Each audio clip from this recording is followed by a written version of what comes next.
Sugar இருக்குது, wait அதிகமா இருக்கிறீங்க, மாம்பழ சீசன் வேற வருது, மாம்பழம் சாப்பிடலாமா வேணாமா, இயற்கையா பழுக்க வைக்கப்பட்ட மாம்பழம் எது, ஆர்டிபிஷியலா பழுத்தது எது அப்படிங்கறது எப்படி கண்டுபிடிக்கலாம் அப்படிங்கறத பத்தி இந்த வீடியோல பார்க்கலாம். ஃபர்ஸ்ட் நம்ம தெரிஞ்சுக்க வேண்டிய விஷயம், மாம்பழத்தோட கிளைசிமிக் இண்டெக்ஸ் 50ல இருந்து 60 ரேஞ்ச் தான், மாடரேட் ரேஞ்ச் தான். அதனால சுகர் ஸ்பைக்ஸ் அதிகமா வராது. அமெரிக்கன் டயபெட்டிஸ் அசோசியேஷன் என்ன சொல்றாங்க அப்படின்னா, ஹோல் ஃப்ரூட்டா எடுத்துக்கிறது நல்லது, ஜூஸ் அவாய்ட் பண்ணுங்க அப்படிங்கறத அவங்க ப்ரிஃபரா சொல்றாங்க. பிளஸ் போர்ஷன் கண்ட்ரோல் ரொம்பவே முக்கியம். ஐசிஎம்ஆர்னு சொல்லக்கூடிய Indian Council of Medical Research என்ன சொல்றாங்க அப்படின்னா, ஜூஸை விட ஹோல் ஃப்ரூட் பெட்டர். ஸோ அப்போ எது சேஃப் அப்படின்னு பார்த்தோம்னா, ஒரு 100ல இருந்து 150 கிராம் இருக்க மேங்கோவில் அரைப்பழம் சாப்பிட்றது ரொம்பவே சேஃப். அதை விட கம்மியா சின்ன மாம்பழம் இருந்தால் அது ஒரு பழம் சாப்பிட்டாலும் சுகர் ஸ்பைக்ஸ் அதிகமாக வராது. ஜூஸை கட்டாயமா அவாய்ட் பண்ணிக்கணும், சாப்பாடோட சேர்த்து சாப்பிட்றது பெட்டர். அடுத்து மாம்பழம் சாப்பிட்டா வெயிட் கெயின் வருமா அப்படின்னா, மாம்பழம் ஒரு சின்ன மாம்பழத்துல 60ல இருந்து 100 கேலரிஸ் தான்.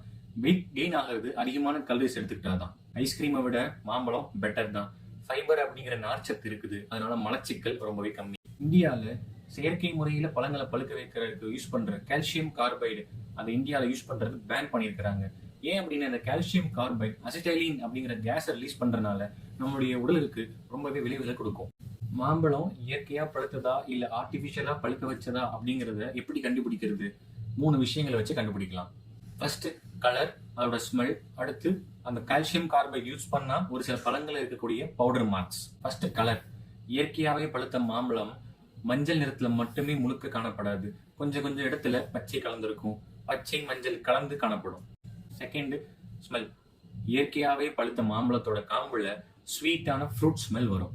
ஆனா ஆர்டிபிஷியலா பழுக்க வச்ச மாம்பழத்துல ஸ்மெல் இருக்காது, இருந்தாலும் கெமிக்கல் ஸ்மெல் இருக்கும். அதுவே பவுடர் யூஸ் பண்ணி பழுக்க வச்ச மாம்பழத்துல ஒயிட் கலர்ல இல்ல கிரே கலர்ல ஒரு சில பவுடர் பேச்சஸ் மாதிரி இருக்கிறத நம்ம பார்க்கலாம். கட் பண்ணும்போது ஸ்மெல் செக் பண்ணிக்கோங்க.